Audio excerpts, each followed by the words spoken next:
compliqué cette histoire. Vous vous en êtes bien rendu compte, je filme pratiquement plus en ce moment et je décide de revenir avec des espèces de weekly vlogs pour un défi d'écriture alors que j'arrive pas non plus à écrire en ce moment. Je ne peux donc vraiment pas promettre la régularité de ces vidéos, je ne peux pas promettre que je vais vous parler de ce défi jusqu'à la fin. Tentons le coup. Tentons le coup. Pour celles et ceux qui tomberaient pour la première fois sur ma chaîne avec cette vidéo, salut, je m'appelle Goodnight Sea Lullaby et je suis une autrice de l'imaginaire français. On va rapidement faire un petit tour des publications. La Night Marguerite dans Sorcellerie végétale, une anthologie de l'imaginarium. Conseil d'abeilles dans l'anthologie Nos identités futures, celles qu'on imagine, celles qu'on espère chez Rajo. Et mon roman, cette fois toute seule, Toi, moi et l'apocalypse chez Ozu. Ah, et pour vous donner aussi une petite idée de là où on en est niveau setup, actuellement sur mon téléphone il y a du washi tape parce que mon écran se casse la gueule. Il est joli, il y a des petites fleurs dessus. Si vous me suivez depuis un petit moment, vous savez que l'écriture, dernièrement c'est compliqué. Et par dernièrement, j'entends dire depuis que j'ai commencé à travailler. Depuis que j'ai commencé à travailler, je n'arrive plus à prendre le temps d'écrire, je n'arrive plus à avoir l'énergie d'écrire après le travail et je me trimballe un syndrome de l'imposteur grand comme un éléphant sur la poitrine et sur les épaules. Alors vous vous dites peut-être, si vous ne me connaissez pas bien, mais c'est pas grave ça, Goodnight, tu vas finir par t'y habituer, c'est normal quand on change d'environnement, quand on commence un travail, qu'on ait un petit peu de mal à s'adapter. Sauf que ça va faire 5 ans que je travaille. J'ai commencé en 2020, le travail que je fais maintenant, et déjà bien avant ça, j'avais commencé à travailler aussi juste ailleurs avec des contrats différents. Avant, j'écrivais 50 000 mots par mois à peu près. J'écrivais presque 2 voire même 3 romans par an, plus des nouvelles. Et maintenant, j'ai énormément de mal à écrire ne serait-ce qu'un roman par an. Beaucoup de personnes écrire un roman par an, déjà c'est énorme. Et en vrai, je demande que ça. Là, actuellement, j'en suis à un stade où je demande que ça, d'écrire un roman par an. La réalité c'est que de 2020 à 2022, j'ai pas réussi à vraiment pondre grand chose, j'ai fait des réécritures mais ça a jamais été très loin. En 2022, j'ai réussi à écrire un roman jeunesse, j'ai cru qu'il allait y avoir un regain et juste après ça c'est retombé. Et 2022, ça a été le dernier roman original que j'ai commencé. Par là, ce que je veux dire, c'est que oui, j'ai travaillé pendant presque la moitié de 2023 et début 2024 sur Toi, moi et l'apocalypse, mais qui était surtout une réécriture. Alors une très grosse réécriture, mais en fait j'ai pas écrit un roman toute seule du début jusqu'à la fin. J'ai pris un roman déjà existant et j'ai travaillé dessus avec ma maison d'édition. Toute seule, du début à la fin, ça fait un petit moment que ça marche plus très bien. Ça fait un petit moment que je commence des trucs, que j'ai des idées, mais que quand il s'agit de les appliquer, ça fonctionne plus. Et franchement, c'est pas pour me jeter des fleurs, mais je trouve que j'ai des bonnes idées. Je trouve qu'en ce moment, j'ai ce truc qui fait que ça carbure et que je pourrais mener ça quelque part. Le problème, c'est que quand je me mets devant mon ordinateur, il n'y a plus rien. Genre, vraiment. C'est pas que du syndrome de l'imposteur. C'est comme si je n'avais jamais écrit de ma vie. C'est comme si je n'avais jamais parlé français de ma vie. Je ne sais pas comment on fait. J'y arrive plus. Alors je me suis donnée à fond depuis le début de l'année. J'essaye d'écrire des choses, j'essaye d'avancer sur certaines choses. J'ai un roman qui est un petit peu avancé. On va pouvoir en parler, justement, parce que c'est le sujet un peu de cette vidéo. Mais il n'y a rien dont je suis satisfaite. Il n'y a rien dont je pense que je peux mener à bien un projet. Et je suis pas motivée en fait. J'écris pas si souvent que ça, j'écris pas beaucoup. Quand je me relis, j'ai l'impression de ne pas connaître la personne qui a écrit le texte et pas en bien. J'ai l'impression que c'est nul, j'ai l'impression... J'en suis à me demander si je suis vraiment capable en fait de pondre un bon texte si j'ai pas une maison d'édition sur le dos pour m'aider. Et ça c'est un sentiment que je préférerais ne pas ressentir mais que je me demande si d'autres auteurs, autrices et autrices ont ressenti parce que c'est nouveau ça, de se dire qu'en fait la raison pour laquelle Toi, moi et l'apocalypse c'est aussi bien, c'est parce que justement je ne l'ai pas écrit toute seule et que en fait je ne suis peut-être pas capable d'écrire toute seule. Et ça fait un petit pincement au cœur quand même, on va pas se mentir. Mais du coup j'aimerais vraiment pouvoir reprendre les choses en main et du coup j'ai décidé de me lancer un défi d'écriture en juillet. Alors qu'au travail, ce mois de juillet, il va pas être calme, ça va pas être simple. Je sors pas ça de mon chapeau, en juillet c'est le Camp NaNoWriMo. On va juste pas utiliser le terme Camp NaNoWriMo, que ce soit dans mes titres, dans mes descriptions, dans mes pubs, dans mes tout ça, parce qu'il me semble que en ce moment le NaNoWriMo en règle générale a une petite polémique au derrière.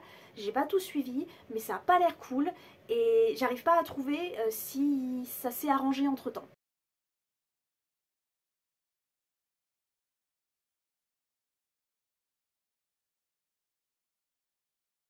On va juste appeler ça le défi écriture de juillet. Mais c'est la même chose. Je me suis mis un objectif de mots. Enfin, techniquement, je m'en suis mis 2. Le minimum, c'est 20 000 mots. On va essayer de doubler le nombre de mots que je fais à peu près depuis le début de l'année par mois, même si c'est pas tout à fait ça, même s'il y a beaucoup de suppressions, même si en fait j'ai l'impression d'avoir rien écrit depuis le début de l'année parce que rien n'est à garder. Mais le top du top, ce serait d'atteindre les 30 000 mots. Mais en fait, entre ces 20 000 et ces 30 000, le top du top surtout, ce serait d'avancer sur ce roman que j'ai vraiment envie d'approfondir et d'apprécier l'écriture. Parce que actuellement, en ce moment, écrire, bah c'est pas cool. Du coup, pour garder une trace de tout ça, comme on va pas utiliser le site du Camp NaNoWriMo, enfin le site du NaNoWriMo, bon en fait je me suis fait un tableur Excel depuis le début de l'année à peu près.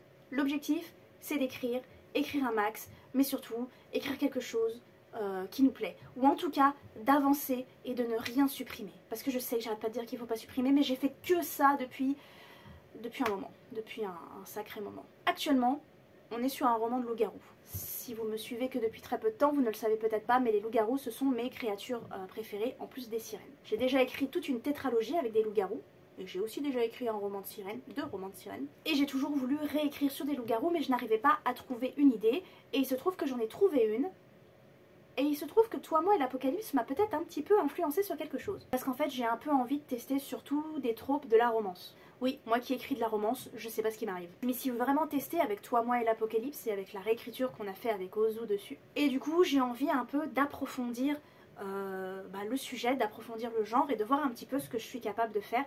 Et surtout si je suis capable de le faire toute seule. Après attention, si je suis pas capable de le faire toute seule mais qu'après une maison d'édition souhaite le publier et souhaite le réécrire avec moi, la discussion est possible. Je l'ai fait pour Toi, moi et l'Apocalypse, c'était une super expérience.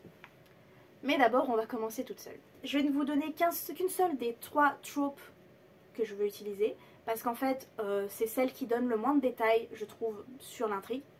C'est un enemies to lover. Et ensuite, il y en a 2 autres et dont une que j'ai déjà utilisée. Et le problème de celle-là, en fait, que j'ai déjà utilisée, celle-là, c'est mon doigt d'honneur, mais c'est pas grave. Le problème de celle-là que j'ai déjà utilisée, c'est que je l'ai déjà utilisée dans un autre de mes romans, donc mon roman de sirène. Un roman de sirène que j'aimerais énormément voir publié. Il faudrait que je réécrive la fin parce qu'elle me plaît pas, mais en dehors de ça, pour moi, c'est un de mes romans publiables. Et le problème, c'est que cette trope, en réalité, c'est le noyau un petit peu de ces 2 histoires. Elles ne sont pas traitées pareil, l'univers est complètement différent, les enjeux sont complètement différents, les personnages sont complètement différents, mais ça veut quand même dire qu'entre ces 2 romans, il y a un truc qui est très très très ressemblant, un truc qui est la même chose des 2 côtés, mais juste pas géré de la même façon d'un roman à un autre. Et je me demande si c'est pas me tirer une petite balle dans le pied si jamais un jour je souhaite publier les 2. Donc du coup, on va essayer de vous amener là-dedans, on va essayer de vous amener dans un mois où on essaye d'écrire entre 20 000 et 30 000 mots et où surtout on essaye d'avancer sur ce roman de loup-garou. Actuellement, je ne vais pas vous dire qu'il n'est pas un peu entamé. Je suis en train d'écrire le chapitre 6. Mais il faut vraiment pas se dire « Ouah, le chapitre 6, c'est trop bien, tu vois que t'avances ». On a eu du mal à en arriver là. Et en fait, même en étant là, je ne suis absolument pas fière de ces 5 premiers chapitres et du prologue. Je trouve que c'est de la merde, je trouve que ça mériterait une réécriture que j'ai pas la force de faire déjà sur 5 chapitres. Je trouve que c'est mal écrit, je trouve que les personnages sont nuls, je trouve que tout est nul, tout est nul. Et j'arrive pas. J'arrive plus à me dire, on écrit à fond, on avance et on verra ensuite ce qui se passe. Mais j'arrive pas non plus à faire des réécritures et des relectures et à me reprendre, quitte à avancer plus lentement. En fait, j'arrive pas à écrire. Et en soi, c'est bien beau de se mettre un nombre de mots, c'est bien beau d'essayer de se motiver ainsi, mais au final, c'est pas le nombre de mots qui compte, c'est ce qu'on pense du texte, et pour le moment, ce qu'on pense du texte, c'est vraiment, vraiment ce qui flanche. Donc on va essayer de faire les 2. On va essayer d'avancer, on va essayer d'écrire plein de mots, et surtout on va essayer de faire quelque chose, peut-être pas dont on sera très fier, mais un espèce de squelette sur lequel on peut travailler. Actuellement, ce que je ressens pendant l'écriture, c'est presque un mal-être. C'est compliqué. J'ai envie d'écrire, j'ai envie de le faire. Je vais sortir mon carnet, je vais sortir mon ordinateur, je vais me dire, allez, à ce moment-là, j'en ai envie. Et quand je suis devant la feuille, il n'y a rien qui fonctionne. Et c'est un sentiment très désagréable, presque de culpabilité, mais en vrai, je retrouve même plus mes mots, mais c'est un énorme syndrome de l'imposteur de bah ça y est, tu l'as fait, t'es plus capable de le faire. Ça y est, c'est fini. Alors que c'est pas la première fois que je me dis ça. Et alors qu'on est dans une année où j'ai été publiée 2 fois, alors que j'y croyais plus. Quand est-ce que là-haut, ça pourrait se calmer un peu? Ça va aussi être un moyen d'essayer de rapporter de la régularité dans ma façon d'écrire. On s'en moque si j'écris pas le même nombre de mots au final tous les jours. Si j'atteins pas les 20 000, c'est peut-être pas grave. Mais est-ce qu'on pourrait essayer, ouais, d'écrire un petit peu tous les jours? Essayer de se trouver un rythme. Non pas qu'on soit obligé d'écrire tous les jours, parce que je pense que c'est pas possible. On en a déjà discuté sur cette chaîne que c'est pas possible pour tout le monde. Mais j'arrive pas à savoir si c'est vraiment pas possible pour moi. Genre, est-ce que mon mode de vie m'en empêche? Est-ce que le travail m'en empêche? Est-ce que ma santé physique, enfin mon énergie en tout cas m'en empêche? Ou est-ce que c'est moi qui m'en empêche? Juste, toute seule comme une grande. Du coup, eh ben, voyons voir si je peux tenir à un défi d'écriture de 20 000 à 30 000 mots pendant le mois de juillet. Là, ce matin, j'ai écrit 1624 mots. Je suis pas fière de ce que j'ai fait. J'en suis pas fan. Mais ils sont écrits. J'ai également filmé 2 épisodes pour ma chaîne gaming. Si, c'est du travail. Ils sont en train de s'exporter là. Et je sais que là, ma façon de parler et ma façon d'être n'a pas l'air très motivée. En réalité, j'en sais rien. Parce que quand j'en parle, oui, je suis motivée, je veux le faire. Et en même temps, quand j'en parle, je me dis mais pourquoi tu te mets un objectif aussi haut? Pourquoi tu te mets un objectif tout court? T'en seras pas capable. Restez connectés, on sait jamais. Peut-être qu'on va pouvoir sortir quelque chose de ces vidéos. Peut-être qu'il y aura une vidéo sur ma chaîne. Parce qu'au moment où je la filme, je suis même pas certaine de la publier. Par chance, je suis pas à la ramasse seulement dans l'écriture, je le suis dans la lecture aussi. J'ai l'impression de lire ce bouquin depuis une éternité, alors que en vrai, je l'aime bien. J'en suis au chapitre 30. Ça, c'est mes collègues qui ont fait des marque-pages avec des gamins il y a un petit moment, et j'en ai piqué plusieurs du coup.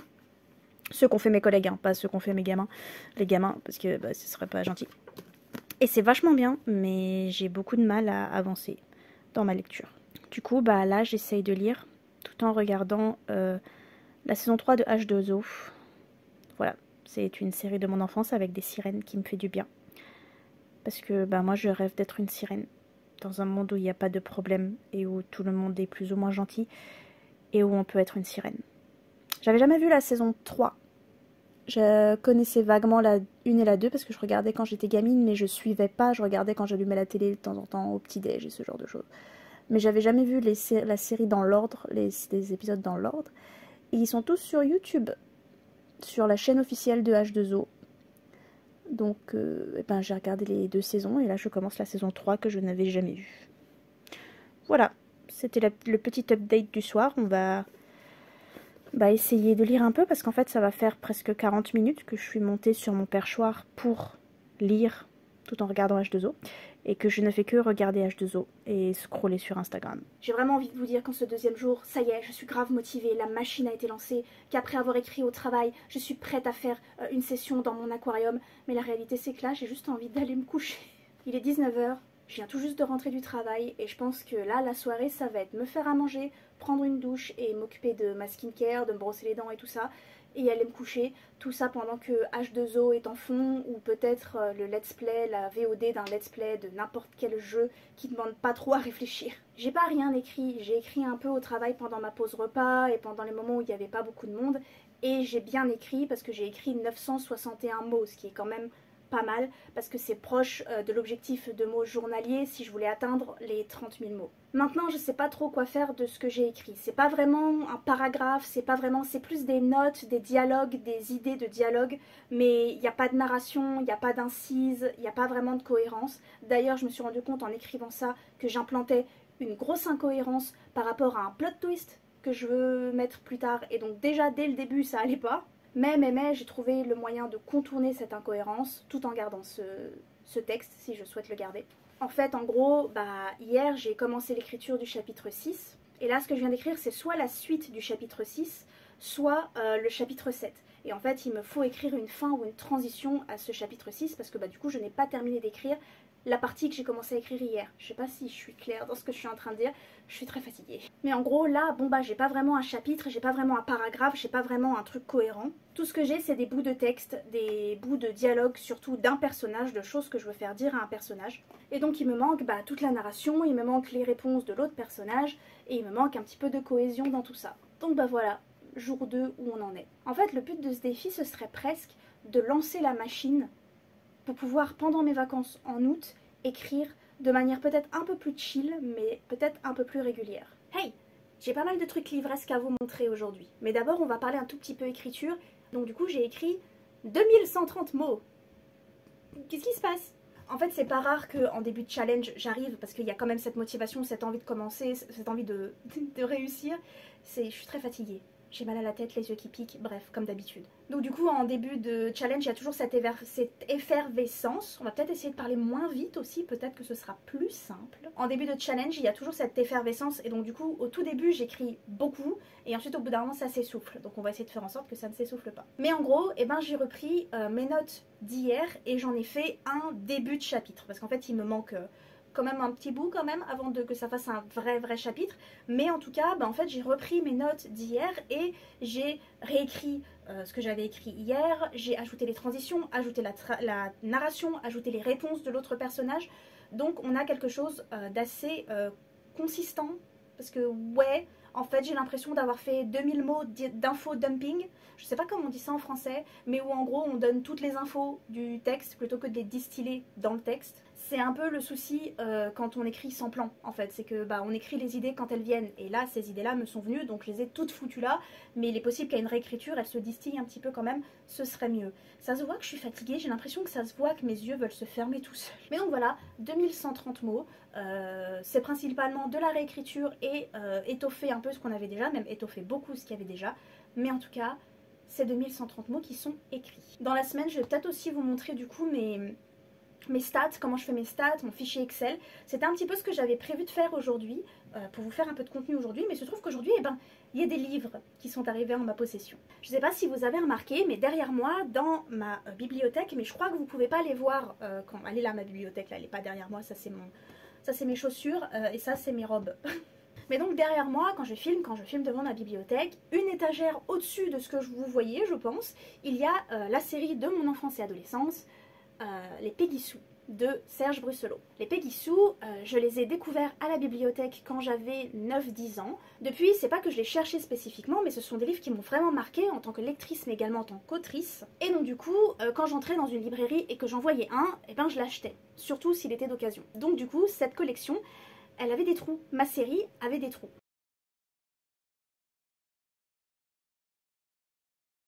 Il me manquait le tome 2 et le tome 7. Et j'ai le tome 9 que du coup je n'ai jamais lu. Pour les relire, j'attendais d'avoir la série complète. Et il se trouve que cette série presque complète, eh ben, elle est toujours dans cette bibliothèque où j'allais enfant.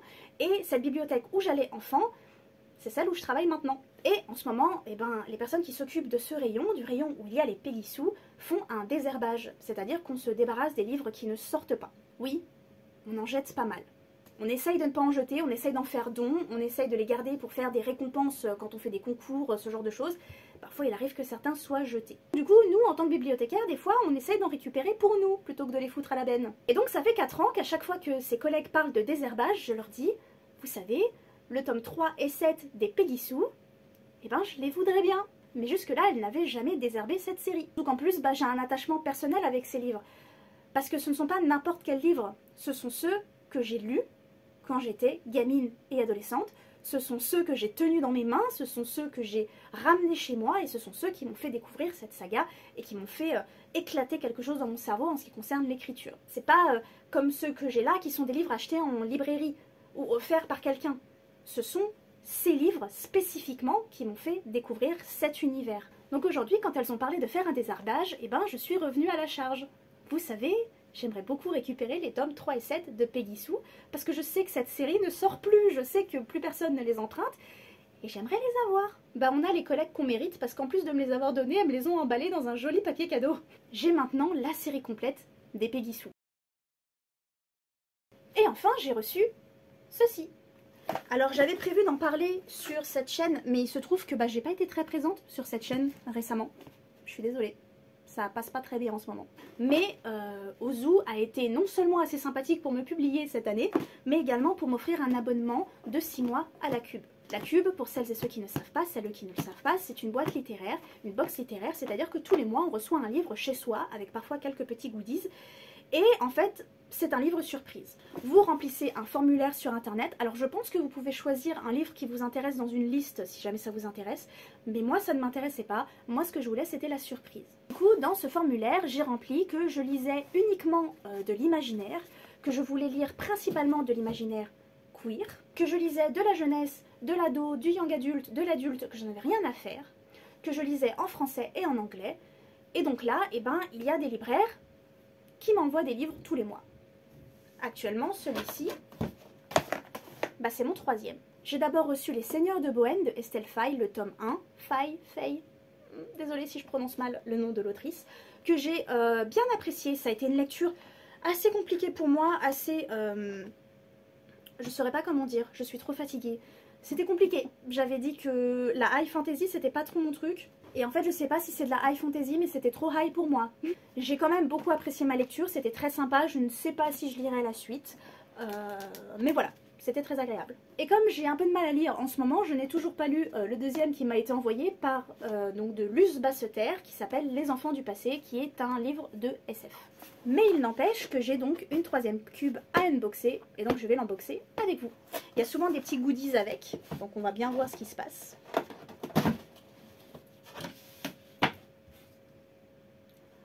Oh, c'est intéressant! Attendez, un petit marque-page avec un commentaire de la libraire qui m'envoie ses livres. Apparemment, c'est une petite anthologie de textes offerts par les éditions Passiflore ou les auteurs Passiflore, 6 textes inédits offerts par les auteurs de Passiflore en exclusivité pour les Cubers. Donc voilà, donc j'ai des petits textes inédits. Voilà, c'est toujours sympa. C'est une boîte à lunettes, je suppose. Boîte à lunettes, une boîte à marque-page. Je sais pas trop ce que c'est, mais c'est en cuir, c'est joli. Un petit sac pour l'été. Bon, c'est pas forcément ce que j'aurais... Je suppose que c'est un sac. Oui, ça a l'air d'être un petit sac. Pour mettre son livre, je suppose, pour aller à la plage. Ah, voilà, il s'ouvre de ce côté-là. Un petit sac en plastique pour l'été. Bon, c'est pas forcément ce que j'utilise, parce qu'en fait, il se trouve que moi, je ne sors pas de chez moi. Mais pourquoi pas, pour éviter que les livres s'abîment dans mon sac. Du thé, il y a très souvent du thé. Il y a toujours une carte postale. Il y a toujours une petite gazette. Et enfin, donc, le livre. Ce livre-là, j'avais essayé de le lire sur ma tablette, sur ma liseuse, en anglais. J'ai dû en lire 30%, et en fait au bout de 30%, je me suis rendu compte que je ne comprenais strictement rien à ce que je lisais, et que vraiment j'étais incapable, vraiment je voyais des mots mais je ne comprenais pas ce que je lisais. Et donc je m'étais dit, un jour je le lirai en français, parce que tout le monde parle de ce livre. Tout le monde dit que ce livre, en tout cas que cette saga, parce qu'il me semble qu'il y en a au moins 3, est incroyable, que c'est révolutionnaire, que c'est, voilà, toutes les personnes que je suis sur Instagram, dont je valorise les avis, qui sont les personnes qui me font en général lire des livres, ont dit que ce livre était super. Et donc je m'étais dit que je le lirais en français. Et il se trouve qu'au travail, on l'a en français. Et ça fait plusieurs fois que je passe devant et que je dis que je vais l'emprunter, et que je ne le fais pas. Donc je n'ai plus besoin de l'emprunter. Il s'agit de Gideon the Ninth, donc Gédéon la 9e, je suppose qu'on va dire Gideon en français et pas Gideon. Donc Gideon la 9e, voilà. Si vous êtes sur internet, vous l'avez vu passer. En fait, moi j'attends de cette cube que par erreur, sans faire exprès, il m'envoie Toi, moi et l'Apocalypse un jour. Je trouverais ça très drôle. Pour le moment, cette cube de l'imaginaire, de la SFFF queer, est quand même plutôt bien remplie. J'ai pas encore lu celui-là. Je sais que ça, c'était bien parce que j'ai aimé. Je sais que ça, c'est de la qualité et que donc si jamais j'aime pas ça, ça sera de ma faute. Voilà. C'est moi qui ne suis pas une bonne lectrice. C'est moi qui devrais révoquer ma carte de lectrice. Parce qu'apparemment, on ne peut pas ne pas aimer ce livre-là. Et en fait, je pense qu'il a tout pour que je l'aime. C'est juste qu'en anglais, je comprenais rien à ce qui se passait. Peut-être aussi que j'étais pas vraiment dans un état très concentré, ça peut arriver. Et ça, je ne l'ai pas encore lu. Voilà.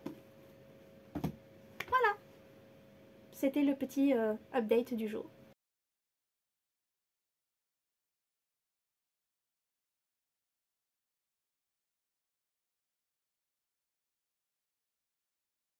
Et hop, un petit post Instagram en préparation pour bien procrastiner l'écriture.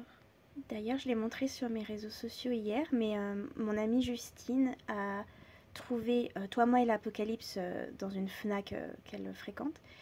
Et il a été classé comme meilleure vente. Voilà. Depuis hier, j'ai le petit cœur tout mou tout mou. Après plusieurs heures de galère, j'arrête ma session d'écriture à 1234 mots, ce qui est déjà pas mal. Ce qui est même très très bien.